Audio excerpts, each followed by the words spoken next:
in your contribution and name, then send it to 7197. Your views, our interviews on Spectrum, Radio 1 FM 90. Hello, a very warm welcome. This is Spectrum on Radio 1. I'm your host, Edmond Chizito. On Spectrum tonight, what are the penalties car owners are likely to face if their cars are not validated by the URA before the deadline? The Uganda Revenue Authority introduced the automated motor vehicle registration process last year on the 1st of July with the aim of addressing some challenges that had cropped up. Many vehicles had been cleared onto the roads without paying taxes, a development that pointed to the fact that there was connivance to evade taxes. Many vital car documents, including logbooks, were being forged and then issued to car owners fraudulently. In the recent past, there was the issue of different vehicles being issued with the same number plates. Many car dealers point to the fact that people operating from within the URA compound in Nakawa, especially clearing and forwarding agents, are part of the problem. They claim that this group works hand in hand with URA staff to rip them off. Now, this automated motor vehicle registration process has a deadline, and the URA is asking all those that have not taken advantage of this process to respond now or face the consequences. Some people are, however, staying away from the exercise due to some unanswered concerns, including the cost implication and fears that this could simply be employed to impound their vehicles for other reasons that are not being explained.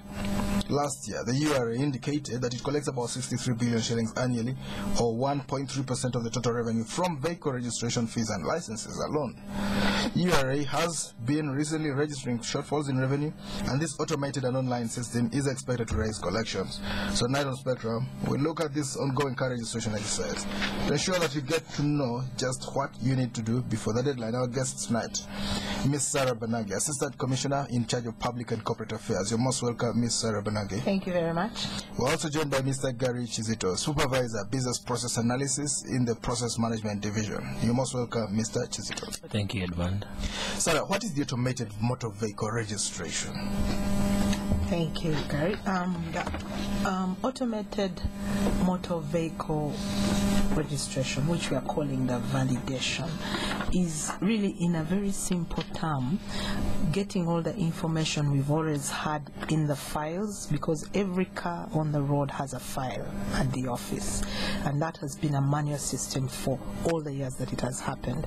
So just to a simple person who wants to understand it, where we are doing it, it's getting this information in the file now and putting it on an online system, or automating it on an online system where you'll do it yourself, because we are now in a service industry. We would have called people, probably done it for them, but they can do it themselves, which is the online validation system. But really, if you to go into the details, we have information on different cars. You have a logbook. It means that you will be able to copy all this information on our web portal and feed it in yourself, and from that point on, that car of yours that has that logbook you have will have all its details secured on an automated system that can't be forged, that can't be changed like people have done in the past. That is precisely, I think, the understanding of an online validation. Get your information out of a manual process file, put it on the computer system, and it will always be secure there. At the moment, a man has a logbook and they have ownership. What's going to happen now? He has a logbook and he has an ownership. That's what has been in the past. We are now telling you that this logbook, has been forged several times. It has risks. Leave the logbook and move to another higher level. Put the information on the logbook on the online system where it is secure. Edmond, you won't tamper with mine, Sarah, such that your car is there. Because you see, in the past, people have logbooks, but there's several logbooks belonging to one car. And the way you find that out is when people borrow money. He keeps a logbook, someone makes another duplicate and continues with life. But we are saying that you have this logbook now, fine, you have ownership. Take it another level, automate, because automation is always better than manual processes. Let's look at someone who owns a genuine logbook and is being slow, and another man forges a logbook for his car and logs on and registers it. What happens? No, that wouldn't happen. Gary. Okay, thank you, Edmund. The process is kind of important because it will detect such errors.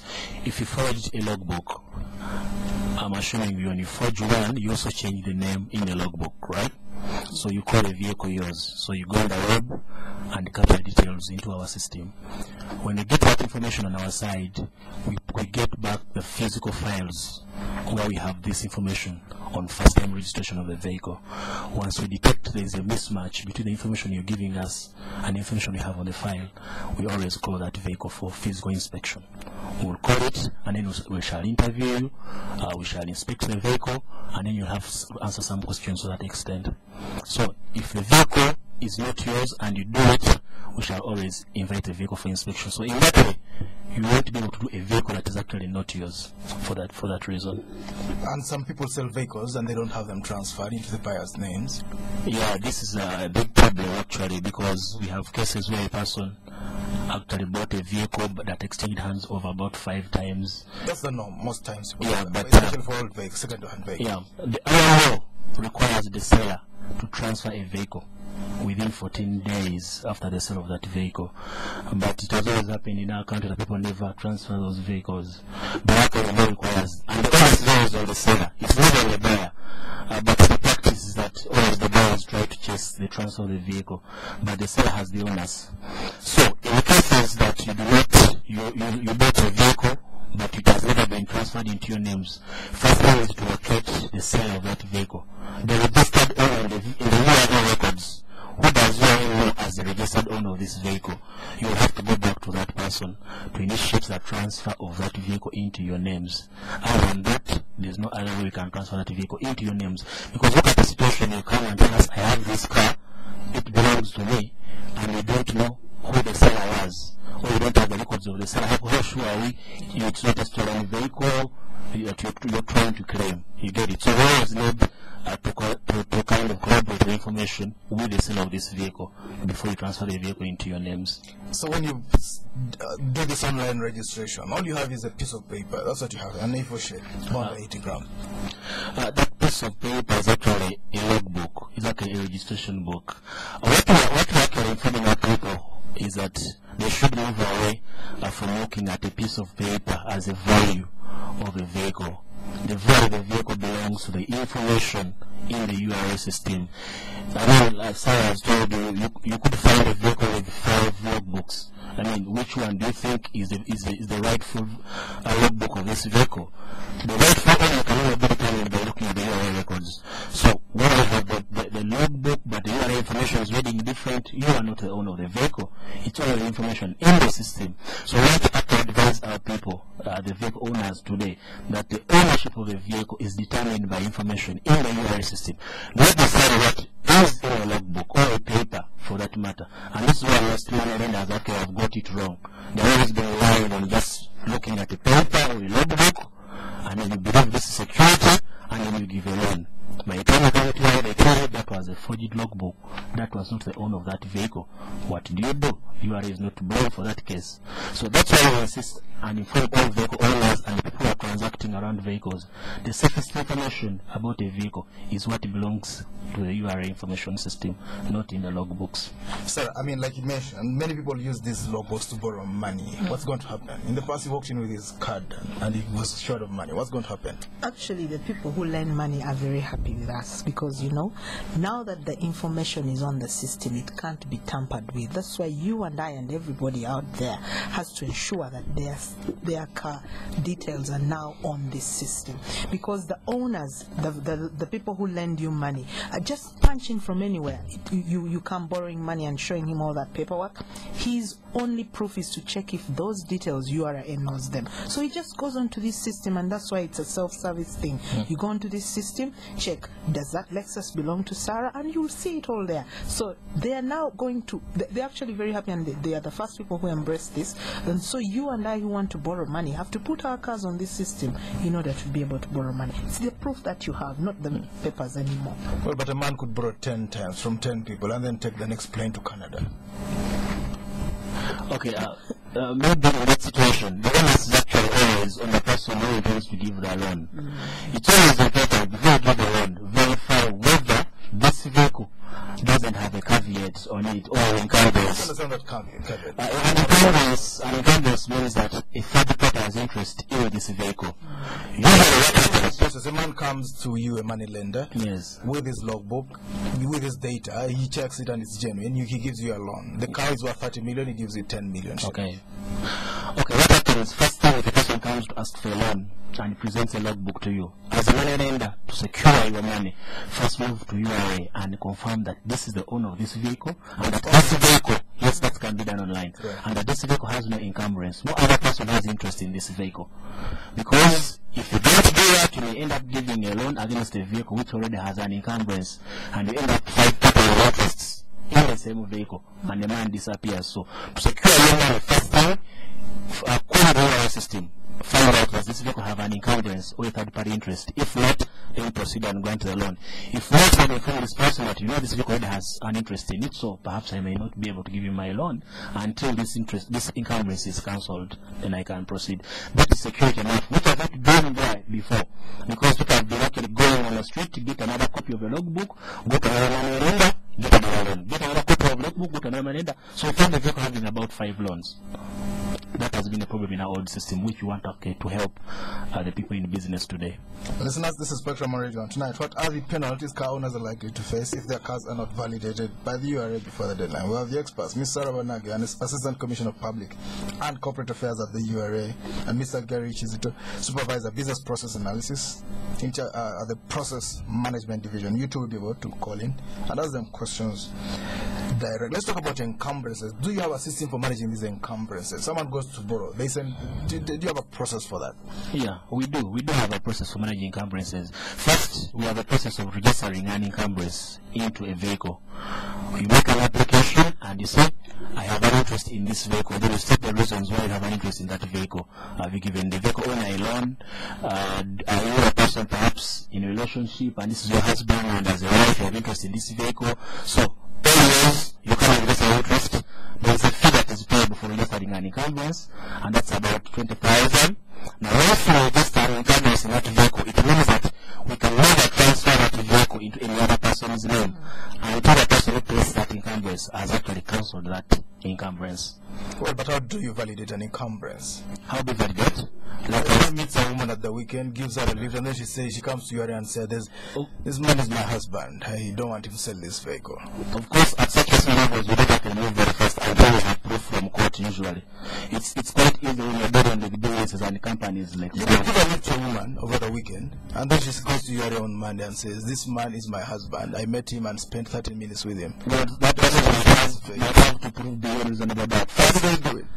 Perhaps the only thing we can actually go by is usually a court order. If a person has gone and convinced court that he has interest or relationship with this person, and the court has been convinced, then the court orders URA to register that person whose interest. Other than that, at an individual level, we do not register encumbrances. For businesses, a matter of the company writing to us, and then we verify they have interest, they give us agreements against which they have given this person credit. With that proof, then we can register the encumbrance into the vehicle. So if you're a money lender, you give a man money, a woman, the first thing you do is run to Nakao or go to the system and then go to Nakao and tell them, I lend this man cash. Exactly. Then you prove that you have interest in that vehicle. You could do that application, you bring both parties, the lender and the person who has taken the loan, they consent, then we register the encumbrance into the vehicle. And if it's a spouse, your husband has 10 vehicles, a fleet in the compound, go to URA and tell them, I'm married, I have this certificate, or go to court and get an injunction, and then go and say, this man cannot sell these vehicles unless I know. Well, it's court that has ordered. Yeah, we have no choice. Sorry, let's get back to this process. How long has it been going on, this validation process? We actually launched it this financial year. We started in July 2012. 1st July, we then asked that everybody needs to validate their vehicles because we have launched this system that is online, so you should make sure that all your details are now on the system. So we gave a full year, 1st July to 30th June 2013. So you can see we are moving closer to the deadline, which is 30th June. And what happens after it ends? Well, you impound those vehicles, take them to this period, these 12 months, we are asking you to do this voluntarily. Do it yourself without any coercion. Have time, do it. But now when June 30th comes, now you see the enforcement thing kicks in. The voluntary conversation stops. And so we have to work with the police, and the police, by the time we are assured, will have gadgets and the system of knowing cars on the road that are not yet validated on the online system. And so that's where it will start. Yes, they'll be stopped, and yes, they'll be told to register. How will you do it? You'll give them, sometimes they have speed governors. Will you buy gadgets, import them so they can, scan? Actually, that is what is going on. There are particular gadgets the police is in the process of procuring that will be able to, among other things, be able to tell that a particular vehicle has not yet been registered. You punch in the details and you get that information straight on, that this car is not registered online. So it's a serious thing. You people have invested in it. Oh, yes. You're importing equipment. Oh, yes. It's a very serious thing. Ultimately, when you go, or when you automate, you go all the way. So how does it help you? How do you benefit? Taxes go up or what? No, but fraud comes down. How does it benefit you? For starters, it's quite fast for us. It's quite fast doing everything online. Then you let the system do the work, the details. You just punch in figures and know. We are able to tell you how many cars are registered in a day. On-spot information, which is very good in tax administration. Previously, when things are not automated, you have to go back through files. And information is very important when you're in the business of tax administration. So we can give you on-spot information in terms of how many are registered, how much revenue is coming in. You can easily detect where things are declining and look out for what could be the reasons. So really automation, the benefits are... is the way to go. But here in Africa, we like to wait a little bit. June 30th, 2 weeks to the end, then we'll show up all of us with 500,000 applicants. Your systems are going to crash. Maybe you extend it by another 3 months. Give us a warning, say, after the deadline, we'll extend for 3 months. Is that something that you plan to do? Well, the thing is, you have a deadline for 30th June. 30th June. I cannot start telling you in January that I'm going to extend another 3 months. I'm only going to have to remind you again and again that the deadline is coming up. And yes, the queues will get longer probably. But you see, you're doing these things online yourself. Maybe I can guarantee you that the system is able to contain you. But please don't wait for the end. Don't wait for the last day. And what are the cost implications? How much money does one pay when they register now? This exercise is entirely free of charge. Nobody actually should charge you. In fact, this exercise is something that you can do yourself. Many people have actually been cheated of their money because they tend to use brokers and agents and middlemen. But this is something very simple that you can do yourself in the comfort of your office, in the comfort of your home. What you need is just to get a registration number called a TIN, a taxpayer identification number. And once we grant that number to you, we give you a password. And then that means you have access to an account on our website or a portal. Once you get our website, it's ura.go.ug, you get our homepage, you log in with that TIN and the password. Once you get into your account, you just access a link called motor vehicle registration.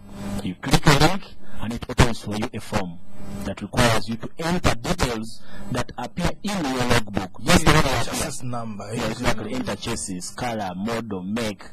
Okay. What is important there is we require serial numbers on the vehicle plate as you come to capture the details. And those serial numbers are not in the logbook, but they are on the vehicle plate, front and back plate. So you usually have to go and read the serial numbers on the plate, back and front, then come and actually enter those. Once you key that information in, just submit, and that's it.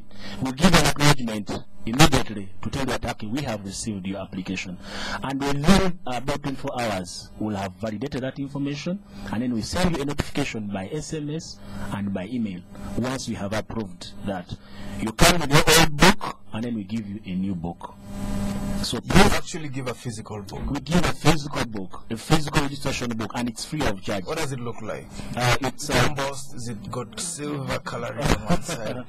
It is a registration book. Fancy, or is it another thing? On the size of an A4 paper. Black and white. Black and white, yes. Nothing fancy. Because why does someone have to come to? Why can't they print it off their desktops? Well, because we need to authenticate who the owner of this vehicle physically is. Well, you can email him the scanned document. We want to see, because when the owner register this vehicle first, you give us your identifications, you give us your ID that I'm the owner of this vehicle. So we want to see that you are the owner of this vehicle. We don't want somebody else to come and pick your vehicle book, then tomorrow you come and say, it's not me, okay, who picked my registration book. You come and pick that the new book, you surrender the old one, and then you give you the new one. Oh, but the man is in Kapchura. Well, we have offices all over the country. Go to the nearest URA office. The choice is yours, because as you start capturing the details of your vehicle, we have a drop down of all offices. Select the closest to you, where you think you'll easily get this book. And as soon as we do complete our process, we shall send your book to the nearest office that you selected, and then you pick your And you book. say it's nothing fancy. It's Nothing fancy. fancy. Sheet of paper. It is. But it's got information that you can't send online. That you can't send online. Because it's security information. Exactly. What has the response been, Sarah? I must say in the first 6 months, like you said, we are probably people of last minute.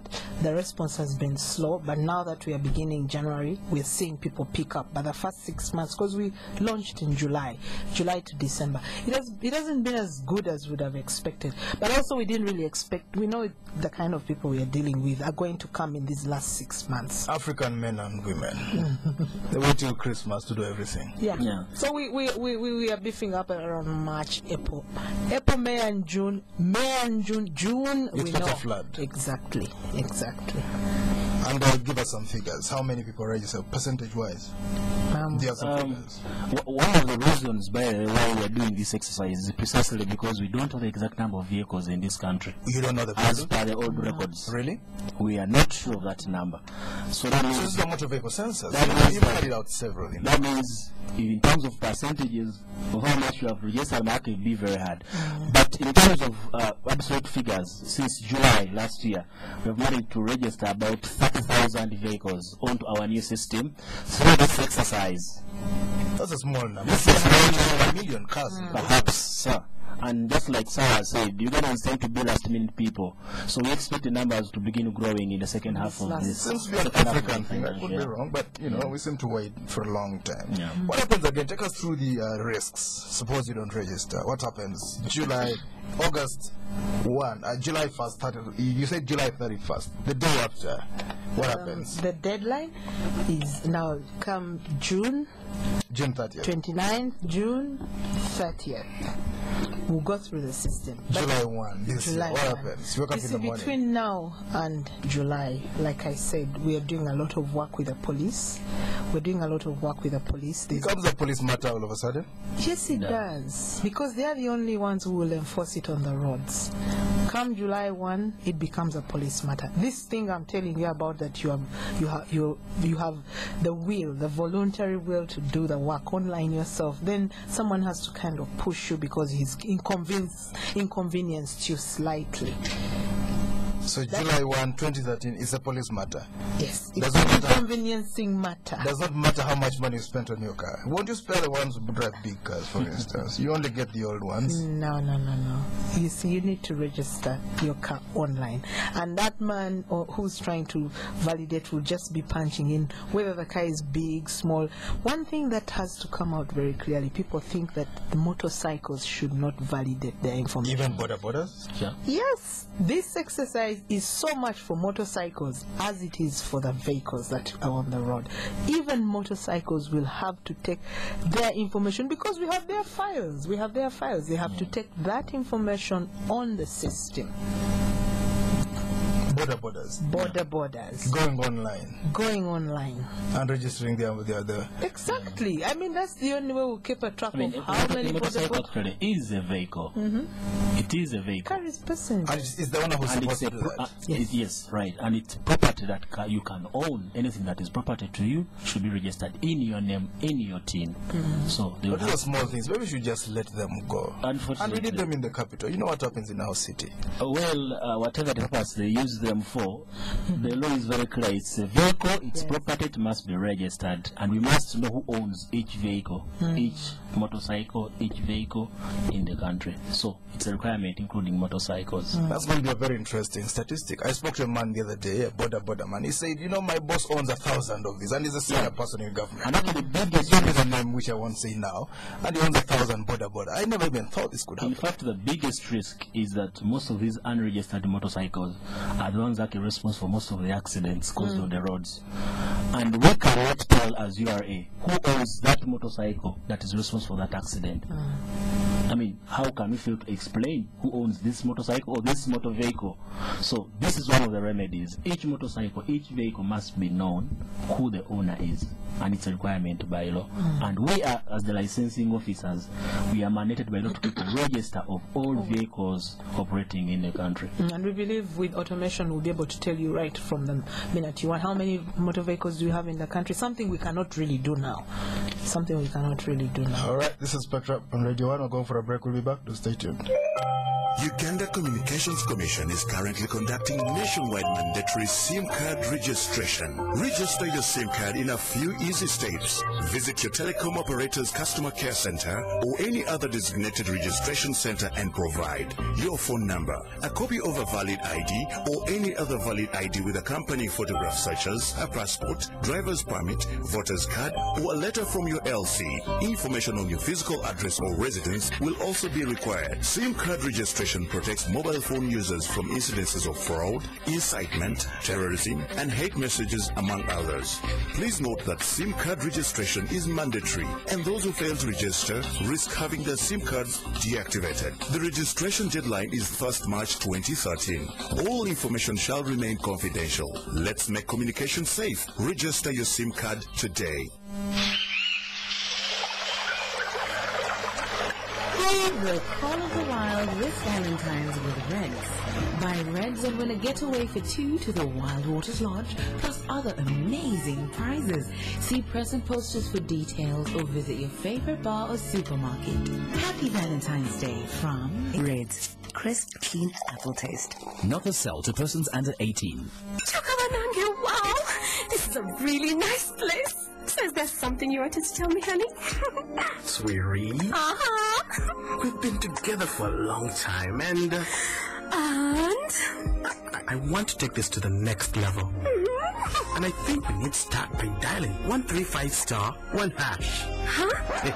MTN Zone allows you to save more for the things you love. To activate, dial *135*1# to enjoy up to 99% discount on all your calls. Honey, is that all? No, honey.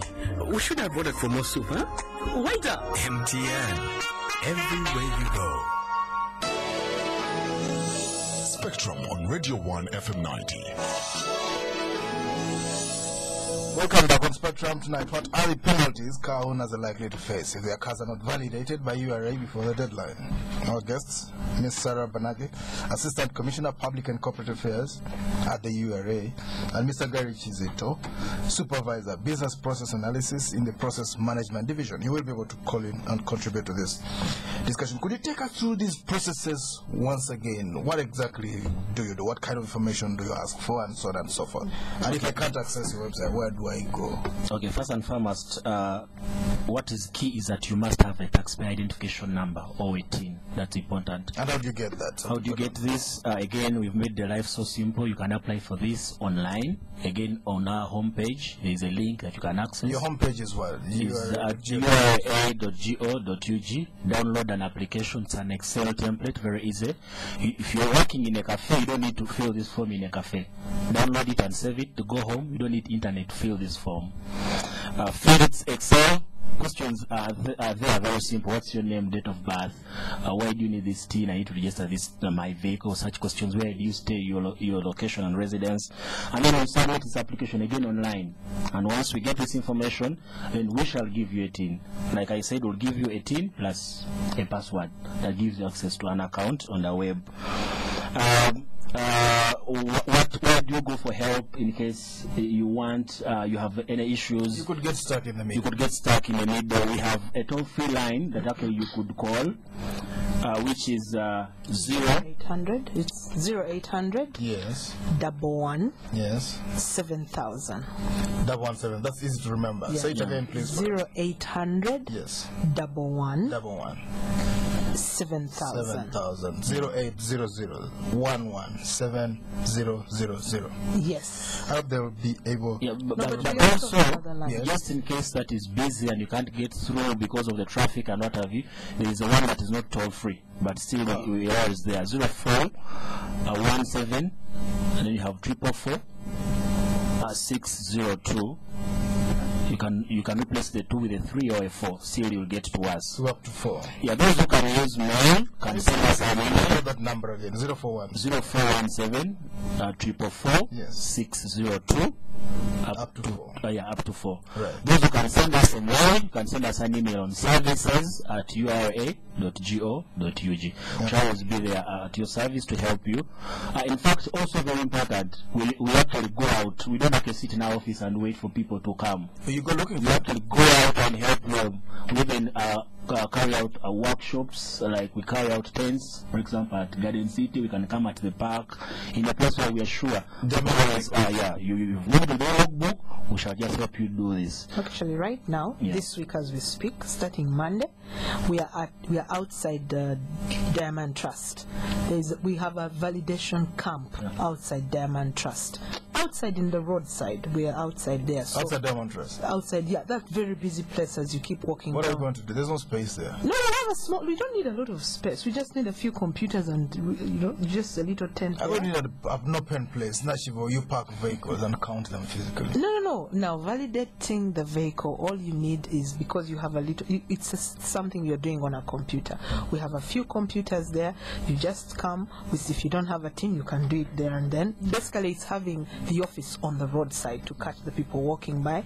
And we also have field people going into the nearby offices outside Diamond Trust, nearby offices, all those buildings, telling you have a tent outside, or let me help you in your office. So we are going to have these kinds of camps once every month for the next 6 months till June. Now, this week in January, we are outside Diamond Trust. In February, we'll be at another place. We intend to go to Nakasero. We intend to go to Chikubo, Watoto Church, to basically comb this city. And we are calling them hubs, because we are by the roadside, tapping into the people, teaching them what to do, and physically helping them validate their cars. You're being really, really proactive. The deadline is coming. Doesn't sound like a real government department. Governments in Africa don't do a lot of these things. Let's talk about the registration itself again. Which vehicles are you targeting again? Take us through that so we know. The cars that we are validating is every vehicle on the road. Including trailers? Yes, every vehicle, tractor, trailer, high performance cars, small saloons, every vehicle on the road, to include motorcycles. That's an asset. We have a file on it. It has to be validated on the online system. And diplomats, foreign diplomats, what happens with them? Yeah, even those, because those are vehicles on the road. And yes, indeed, we have their registrations, but with foreign number plates. So they need to put it on the system. And what happens when vehicles get bodied off? Are they supposed to come back to you and tell you, or is it something that you imagine? You've not seen them paying taxes for a long time. Oh, well, a bodied off vehicle, usually, by the time it comes in the country, probably didn't pay the taxes at first time registration, at importation. So a person who buys a bodied off vehicle, maybe what a bodied off vehicle is, usually vehicles are disposed of by parastatals and government bodies, and usually those vehicles have not actually paid the tax at the time they come into the country. So whoever buys that vehicle at a disposal unit is required to pay the duties that were payable at the time that vehicle was imported into the country, but at a depreciated value. So that person will be required to come back to URA once they buy that vehicle, and then we'll compute for them a depreciated value, compute for them the tax, then they pay the tax, then we go ahead and register the vehicle, then they can move ahead with the vehicle. And who is exempt? In the respect of vehicles, there are vehicles which are exempt from duty, and those vehicles we give them red plates, red background plates, and those are usually vehicles of returning residents. If you've been outside the country for more than 12 months and you bought a vehicle that you've been using for that 12 months, the law gives you an opportunity to come back with your vehicle, and you don't pay tax. One vehicle, not a fleet. Not a fleet. And then you don't pay tax for that vehicle. That's one category of exempt. Another category are vehicles for the physically disabled people. Again, those ones also have an exemption in the law. They don't pay tax. The other category are basically vehicles of the diplomats and vehicles of some other persons who the minister may give an instrument to be exempt from duty. And somebody was saying, if I buy a car that has already been validated, do I have to engage URA, or can I simply transfer it in my name and go home? Precisely. Once it's already been validated, part of the work has been done for you. If not all the work has been done for you, if you need to transfer, just proceed and transfer your vehicle. You don't need to do this exercise again because it's already done for you. Or even those vehicles that came after after June 2012, when we had started this new system, those vehicles went direct onto our new system, so they won't have to validate those vehicles again. And this information, I give you this information, you'll go publishing it, and then people will know how many vehicles I have, including relatives. Information with Uganda Authority is secure information, and by law we are not supposed to give out that information to anybody. Well, you know, stores could come and say, you know, in fact, I don't know how many cars my husband has. In fact, the law provides for what we call a search process. If you want to get information about a vehicle, by law you are required to write to the licensing officer and state reasons why you need that information about this vehicle, and you pay a fee for that. Once the commissioner, if you want information about a vehicle, yes, and always keep record of who asked for this information about this vehicle and for what purpose. Should that vehicle go missing, or as the point of reference is who came searching about this vehicle? Then you begin from there. Exactly. Inspector Derek. Exactly. And how long does the process take? You take it, you say, if I first of all I need my TIN number. Yeah. If I don't have it, I first get it. You first get it. You just set your information, and by the same time tomorrow, you have your vehicle validated already with your new logbook. Come and pick it. Within 24 hours, you within 24 hours, it's done. Of course, at the moment it's possible because majority of people have not yet come. But when the influx actually gets bigger, perhaps we can look at 48 hours within which we can do this exercise. Yes. So if people come now, it's going to be easy. If they wait another 2 weeks, the flurry could rise. Exactly. And you say if you have offices all over the country. We have offices all over the country. First, to move into any URA office, they'll help you ask questions. They'll help you about that. You don't have to say I'm going, because the bit of this is actually the decentralization. And that's the biggest benefit that vehicle owners actually will have again in this scenario, in this new system. We have always had a centralized processing unit where all vehicle transfers, registrations, you have to move to Kampala to transfer your vehicle, to register your vehicle. Now we are saying anywhere you are, in any part of the country, sit in the comfort of your office, apply to transfer your vehicle, and it will be transferred online. You will not have to move to Nakawa or Kampala to have this done for you. And if someone was sick or he was out of the country, and then they get back and the deadline has passed, what do they do? They park their vehicle, walk to your office and do this, or do it online? What happens? Are there penalties? Well, the beauty of an online system, even now, you can actually do that work from wherever you are, even if you are out of the country. A man could get paralyzed. He could be suffering a paralysis. A man could have traveled some other place. If he traveled, the web portal ura.go.ug is something you can access, and you traveled, you left your vehicle at home. That is something, I know that was factored, really. The reason you have these online processes is because you want to help people, not just within the confines of the country, but if you had a car and you're not in the country at that particular time, you can still validate your vehicle online. But if you're really, really sick, he might have left the logbook with his aunt in Kampala and he traveled, then he comes back from wherever and the deadline has passed. There will be those few cases. And you talk about police. There will be those few exceptions that will have to be looked in on a case-by-case basis. Okay, well, let's assume someone was simply ignorant or whatever, or negligent. On that day, they can't drive their car, basically. What happens is, to avoid the inconvenience, like I've said, that once the car is on the road now, there will be a real lookout for those that are not yet validated on the system by the police. And so, that inconvenience, if you know that you haven't done something, then don't go on the road. First do it, and then get onto the road. So technically speaking, after July the 1st this year, yes, if you have not registered, your car is grounded. Yeah, you should first register, really, to avoid that inconvenience, and then move. That's why you're preaching hard to them. Yes, we're preaching hard. To avoid that hellish experience. Yes. And you're saying you have gadgets. Policemen will have these. They will have these. We see them on the streets with their white uniforms. So this time they'll have gadgets too. They'll have gadgets because, you see, there are many other things that we're doing with the police. You remember I think we once talked about the launch of the on-spot penalties being able, you being able to pay over the mobile system. Now that gadget will be able to do more than just finding out who's not on the system. The same gadget is the one that you're able to pay using your mobile money, and it receives a message saying, yeah, this guy has paid, so that you can go. Those those on-spot fines and penalties, you pay just over your mobile money, and that same gadget is what is helping the police to be able to acknowledge that you've paid, and then. Yeah, and one important thing actually, Edmund, usually the people ask what is there for me in this new process. Talk to us about one important thing for vehicle owners is if in the past a person was able to transfer your vehicle without your knowledge, it won't happen this time around, because at the time you apply for your TIN, you shall ask for your mobile number and your email address. Should any transaction occur on your vehicle, we are always going to notify you by SMS, by email. And if it happens that you are not the one who has initiated that transaction, immediately stop. Just as it happens even in the banking system. If anybody touches your account, you are aware. Exactly. So nobody will transfer your vehicle unless you are aware of that. And that's the key and important institute of your vehicle. Some people have been smuggling vehicles up towards other countries.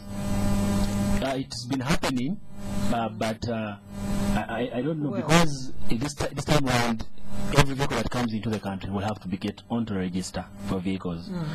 We have a process of exporting a vehicle out of the country. Perhaps those criminal cases might actually be may not go through the process because it's smuggling, as you say. It's not going through the process.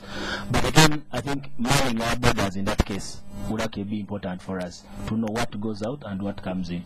But ideally, the vehicle that comes into the country must get into the system, and we must know when it exits the system, the country, because we have a deregistration process before you take a vehicle out of the country, and we must So let's hear from the listener. This is Spectrum. Our number 041-4348-111, 0312-260-390, 0312-261-390. When you call in, please tell us your name and where you are calling from. Spectrum, hello.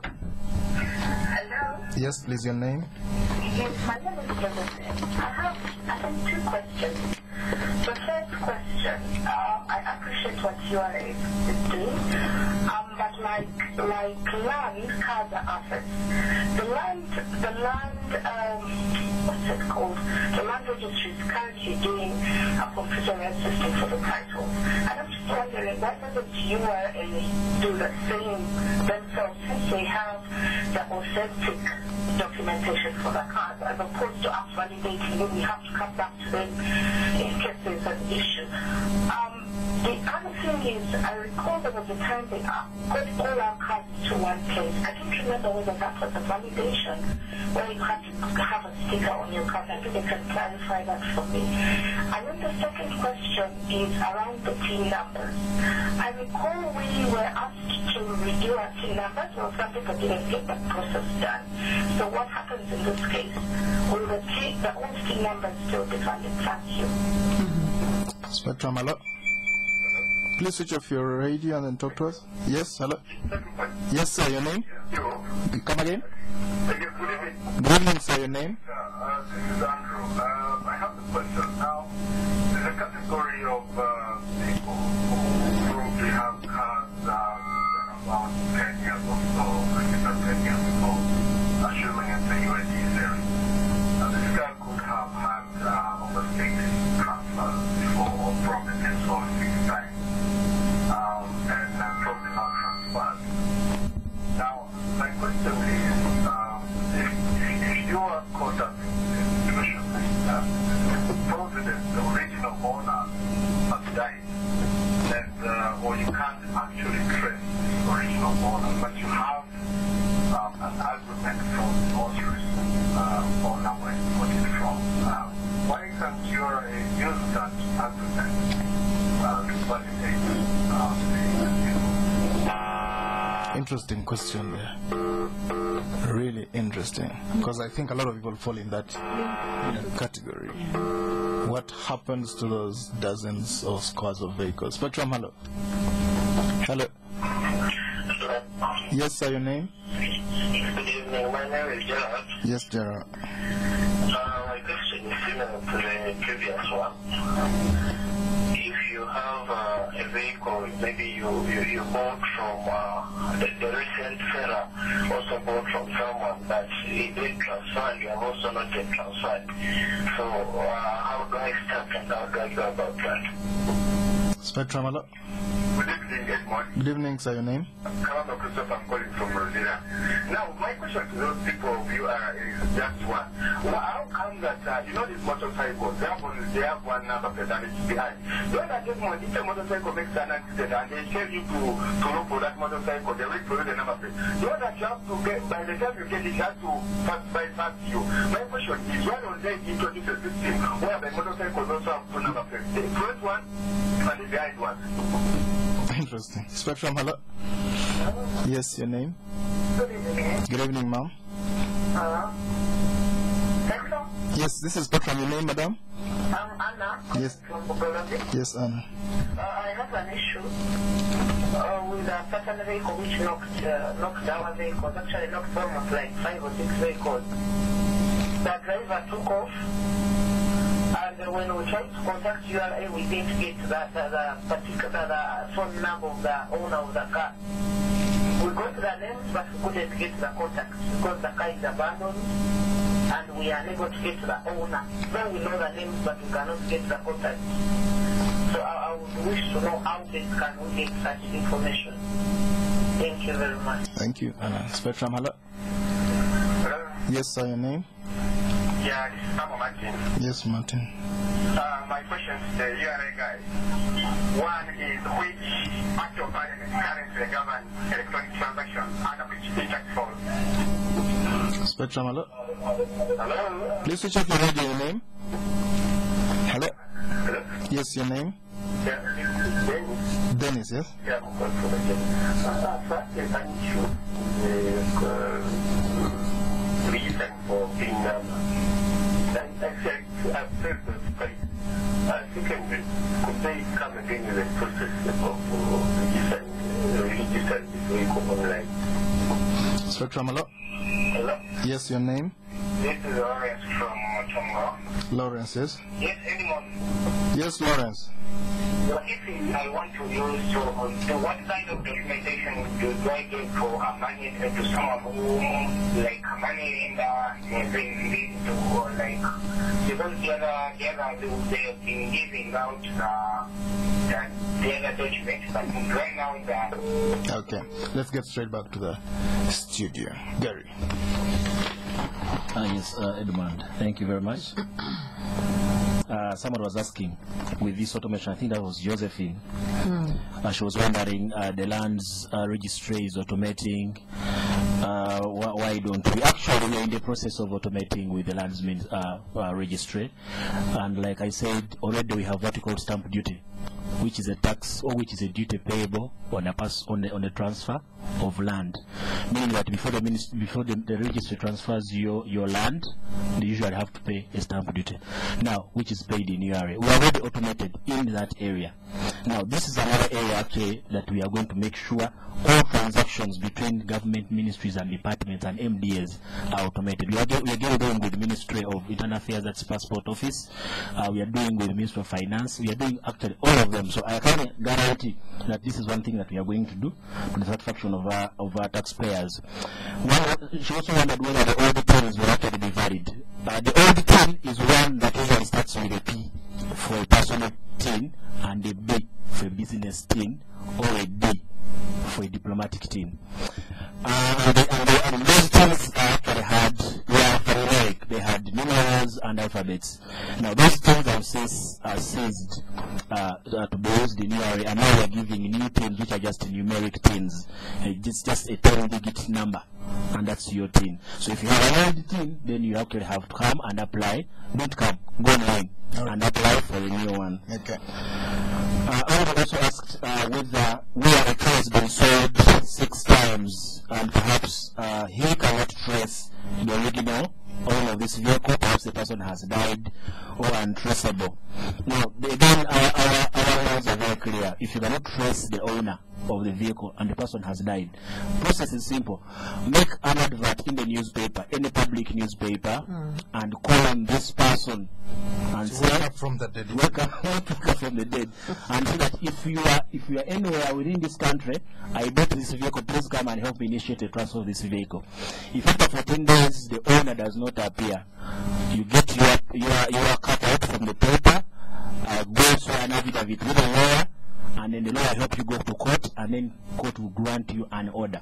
Because court must be satisfied that you are the rightful owner of this vehicle.